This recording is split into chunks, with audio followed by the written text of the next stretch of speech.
ബിസ്മില്ലാ അൽഹംദുലില്ലാ വസ്സലാത്തു വസ്സലാമു അലാ അഷ്റഫിൽ മുർസലീൻ വഅലാ ആലിഹി വസഹ്ബിഹി അജ്മഈൻ അമ്മാ ബഅദ്. പ്രിയമുള്ള ശ്രോതാക്കളെ, അസ്സലാമു അലൈക്കും. സൂഫി വര്യൻ, സൂഫിസം എന്നീ പദങ്ങൾ സമൂഹത്തിൽ വളരെ ചർച്ച ചെയ്യപ്പെടുന്ന സന്ദർഭമാണിപ്പോൾ.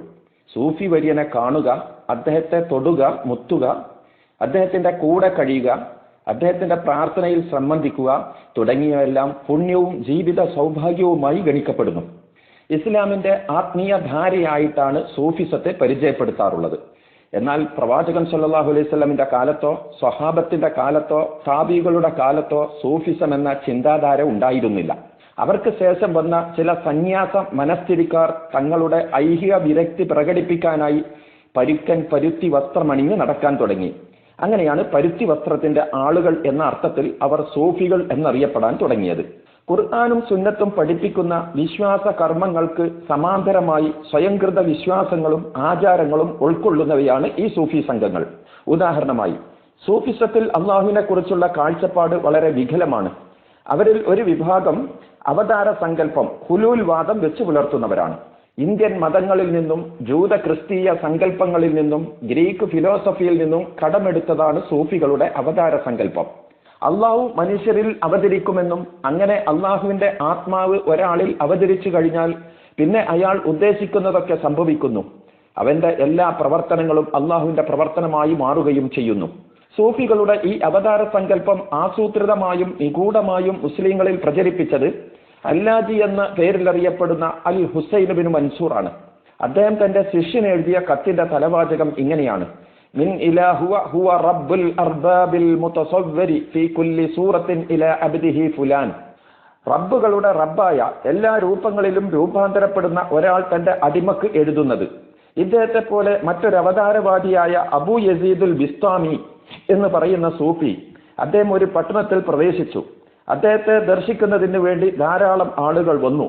അപ്പോൾ അവരെ അഭിമുഖീകരിച്ചും കൊണ്ട് അദ്ദേഹം വ്യക്തമായി ഇങ്ങനെ പറഞ്ഞു: ഇന്നനി അനല്ലാഹ് ലാ ഇലാഹ ഇല്ലാ അന ഫഅബ്ദുനി.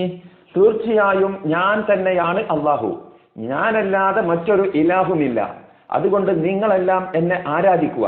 ഇത് കേട്ട മാത്രയിൽ അബൂ യസീദിന് ഭ്രാന്തി പിടിപെട്ടിരിക്കുന്നു എന്ന് പറഞ്ഞുകൊണ്ട് ആളുകൾ പിരിഞ്ഞുപോയി. മറ്റൊരു സൂഫിയായ അബൂ തുറാബ് തന്റെ കൂട്ടുകാരനോട് ചോദിച്ചു: നീ അബൂ യസീദുൽ ബിസ്താമി എന്ന ഷെയ്ഖിനെ കണ്ടുവോ? അയാൾ പറഞ്ഞു: ഞാൻ അള്ളാഹുവിനെ ദർശിക്കുന്ന തിരക്കിലായിരുന്നു, അയാളെ കാണാൻ എനിക്ക് പറ്റിയില്ല, അതിന്റെ ആവശ്യവുമില്ല.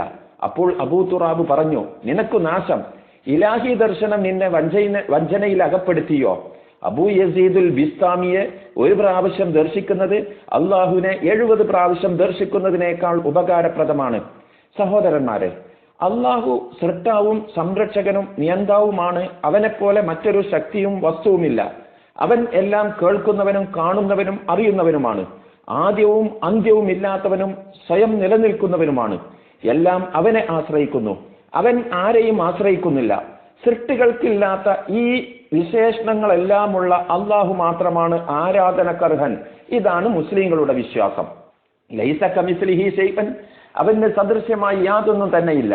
ലാ തുദ്രികുൽ അബ്സാർ വഹുവ യുദ്രികുൽ അബ്സാർ, അവനെ ദൃഷ്ടികൾ കണ്ടെത്തുകയില്ല, അവനാകട്ടെ ദൃഷ്ടികളെ കണ്ടെത്തുകയും ചെയ്യുന്നു. റബ്ബി അരിനി അൻദുറു ഇലൈക ഖാല ലൻ തറാനി. മൂസ അലൈഹിസ്സലാം പറഞ്ഞു: എന്റെ രക്ഷിതാവേ, നിന്നെ എനിക്കൊന്ന് കാണിച്ചു തരൂ, ഞാൻ നിന്നെ ഒന്ന് നോക്കിക്കാണട്ടെ. അള്ളാഹു പറഞ്ഞു: നീ എന്നെ കാണുകയില്ല തന്നെ. വലം യകുൽ ലഹു കുഫുവൻ അഹദ്, അള്ളാഹുവിന് തുല്യമായി ആരും തന്നെയില്ല. നബിയെ പറയുക, ആകാശങ്ങളിലും ഭൂമിയിലും ഉള്ളവരാരും അദൃശ്യകാര്യം അറിയുകയില്ല അല്ലാഹു അല്ലാതെ. സൃഷ്ടാവും സൃഷ്ടിയും രണ്ടാണ്. സൃഷ്ടി ഒരിക്കലും സൃഷ്ടാവിൽ ലയിക്കാത്തതുപോലെ സൃഷ്ടാവ് സൃഷ്ടിയിൽ അവതാരമാവുകയുമില്ല എന്നതാണ് ഇസ്ലാമിക വിശ്വാസം. അല്ലാഹു ഖാലിഖു കുല്ലി ശൈഇൻ വഹുവ അലാ കുല്ലി ശൈഇൻ വക്കീൽ. അള്ളാഹു എല്ലാ വസ്തുക്കളുടെയും സൃഷ്ടാവാകുന്നു, അവൻ എല്ലാ വസ്തുക്കളുടെ മേലും കൈകാര്യകർത്താവുമാകുന്നു. ഇസ്ലാമിന്റെ അടിത്തറയിൽ നിന്ന് പോലും ഇത്രയും അകന്നു പോയവരാണ് സൂഫികൾ. അതിലകപ്പെടുന്നവർക്ക് ഐഹികവും പാരത്രികവുമായ ജീവിതമാണ് നഷ്ടപ്പെടുന്നത്. ഈ പിഴച്ച വിശ്വാസത്തിന്റെ ഉടമകളായ ഇസ്ലാമിന്റെ ശത്രുക്കളെ ഇസ്ലാമിന്റെ വക്താക്കളായി ചിത്രീകരിക്കുന്നത് ഓറിയന്റലിസ്റ്റുകളും ഇന്ത്യയിലെ ഫാസിസ്റ്റുകളുമാണ്. ഈ പിഴച്ച കക്ഷികളിൽ നിന്നും അള്ളാഹു നമ്മെ രക്ഷിക്കുമാറാവട്ടെ. വസല്ലല്ലാഹു അലാ മുഹമ്മദിൻ വഅലാ ആലിഹി വസഹ്ബിഹി അജ്മഈൻ. അസ്സലാമു അലൈക്കും.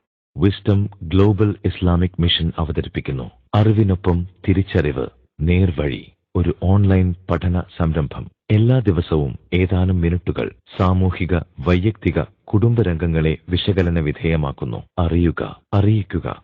Piece radio, tune to reality.